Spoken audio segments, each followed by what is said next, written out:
ছাত্রছাত্রীরা, আজ আমি তোমাদের কাছে ক্লাস 5-এর প্রশ্নবিচিত্রা 2025 সেকেন্ড ইউনিট টেস্ট পরিবেশ বিষয়ে মডেল 2 এর কোশ্চেনগুলো আলোচনা করব। একের দেখা আছে, দেখো সঠিক উত্তরটি নির্বাচন করো। একে আছে পরিবেশ দিবস পালন হয় 5ই জুন, 5ই জুলাই না 5ই সেপ্টেম্বর? উত্তর হবে 5ই জুন। দুয়ের দাগের বঙ্গোপসাগরের উপকূলের একটি স্থান হলো মুম্বাই, সুরাট না দীঘা? উত্তর হবে দীঘা। তিনে আছে বঙ্গভঙ্গ হয়েছিল যে বছরে, তা হলো 1947, 1950, 1905? উত্তর হবে 1905। চারের দাগে সুন্দরবনের একটি নদী হলো তিস্তা, বিদ্যাধরী, দামোদর? উত্তর হবে বিদ্যাধরী। পাঁচে আছে মুর্শিদাবাদের মিঠিপুর থেকে নদিয়ার নবদ্বীপ পর্যন্ত গঙ্গার নাম হুগলি, পদ্মা না ভাগীরথী? উত্তর হবে ভাগীরথী। ছয়ে আছে একটি প্রাকৃতিক কীটনাশক হলো ক জবা পাতা, খ নিম পাতা, গ কুমড়ো পাতা? উত্তর হবে নিম পাতা। সাতের দাগের বাঁশের কেল্লা তৈরি করেছিলেন বিরসা মুন্ডা, তিতুমির না সিধু কানু? উত্তর হবে তিতুমির। আটের দাগে সুন্দরবনের বিখ্যাত প্রাণীটি হলো ভারতীয় বাইসন, একশৃঙ্গ গন্ডার না রয়্যাল বেঙ্গল টাইগার? উত্তর হবে রয়্যাল বেঙ্গল টাইগার। নয়ের দাগের বন্দে মাতরম গানটির রচয়িতা হলেন রবীন্দ্রনাথ ঠাকুর, বঙ্কিমচন্দ্র চট্টোপাধ্যায় না জীবনানন্দ দাশ? উত্তর হবে বঙ্কিমচন্দ্র চট্টোপাধ্যায়।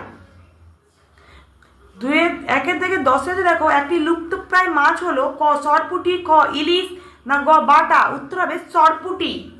দুয়ের দাগে দেখো নিচের প্রশ্নগুলির সংক্ষিপ্ত উত্তর দাও। একে আছে স্বাধীন ভারতের প্রথম প্রধানমন্ত্রী ও প্রথম শিক্ষামন্ত্রী কে কে ছিলেন? স্বাধীন ভারতের প্রথম প্রধানমন্ত্রী ছিলেন জওহরলাল নেহেরু এবং শিক্ষামন্ত্রী ছিলেন মৌলানা আবুল কালাম আজাদ আর সর্বপল্লী রাধাকৃষ্ণন, দুজনেই ছিলেন। দুয়ের দাগে দেখো আছে তরাই অঞ্চলের মাটি উর্বর কেন? যেটা দেখো পেজ নাম্বার মানে বইয়ের 80 পেজে যেটা লিখবে, তরাই অঞ্চলের মাটি উর্বর কেন? কারণ এখানকার মাটিতে বালি, নুড়ি, পাথর বেশি এবং মাটি কি হয় না স্যাঁতস্যাঁতে হয়, তাই তরাই অঞ্চলের মাটি উর্বর হয়। ঠিক আছে। দুয়ের দাগে 3-এ আছে দেখো নিত্যবহ নদীতে সারা বছর জল থাকে কেন? যেটা আমি তোমাদেরকে দেখিয়ে দেবো মানে বইয়ের 72 পেজে দেখো, যে দিনের বেলা সূর্যের চাপে কিছুটা বরফ গলে জল হয়ে যায়, সেই জল খারাপ পর্বত থেকে প্রবল গতিতে নেমে আসে। এই নেমে আসা ছোট ছোট অনেকগুলি জলধারায় মিশে গিয়ে নিত্যবহ নদী তৈরি হয়ে থাকে, আর এই কারণে কি নিত্যবহ নদীতে সারা বছর জল থাকে। ঠিক আছে। এবার 4-এর দাগে আছে দেখো, 2-এর দাগে 4-এ পশ্চিমবঙ্গের রাজধানী কোন শহর?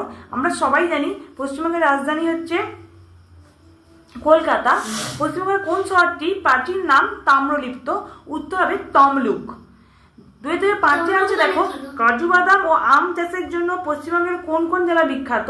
কাজু বাদামের জন্য হচ্ছে আমরা জানি পশ্চিমবঙ্গে কাজু বাদাম চাষ হয় হচ্ছে পূর্ব মেদিনীপুর জেলাতে, আর আম চাষের জন্য বিখ্যাত হচ্ছে কি মালদা। ঠিক আছে। তো 3-এর দাগে আছে দেখো নিম্নলিখিত প্রশ্নগুলির উত্তর দাও। একে আছে ধাপ চাষ কি? যেটা আমি তোমাদের দেখিয়ে দেবো মানে বই পেজ নাম্বার 115-তে ধাপ চাষ কাকে বলে আছে দেখো, পাহাড়ি অঞ্চলে সিঁড়ির মতো জমি তৈরি করে যে চাষ করে তাকে ধাপ চাষ বলে। ঠিক আছে, এটা লিখলেই হবে। তার সঙ্গে আছে দেখো বেশি রাসায়নিক কীটনাশক ব্যবহারের একটি অসুবিধা লেখো। এই দেখো মানে বইয়ের পেজ নাম্বার 113-তে লিখবে বেশি রাসায়নিক সার ও কীটনাশক ব্যবহার করলে জমির উর্বরতা কমে যাবে এবং জমির ক্ষতি হবে। ঠিক আছে। তারপর দেখো ডিভিসি এর পুরো নাম কি? যেটা আমি তোমাদেরকে দেখিয়ে দেবো এমনিতে, Damodar DVC, Damodar valley corporation. আর এটা আমি দেখিয়ে দেবো পেজ নাম্বার 120-তে আছে দেখো ডিভিসির পুরো কথা হলো দামোদর ভ্যালি কর্পোরেশন। ঠিক আছে।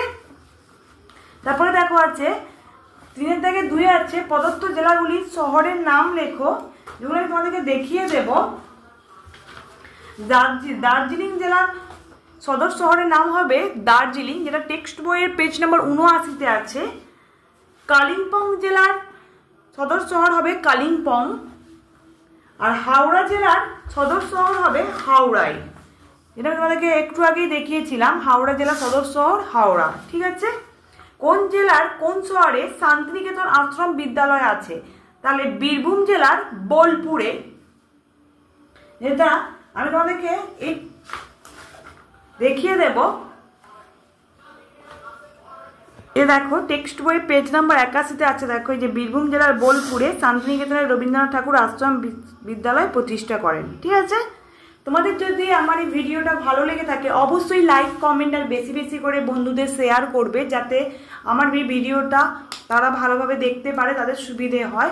আমার ভিডিওটা একটা অবশ্যই সাবস্ক্রাইব করে রাখবে, যাতে আমার ভিডিওটা সবার আগে তোমাদের চ্যানেলে যাতে তোমরা দেখতে পাও। ধন্যবাদ। আমি পরের দিন মডেল 3 কোশ্চেন আলোচনা করব।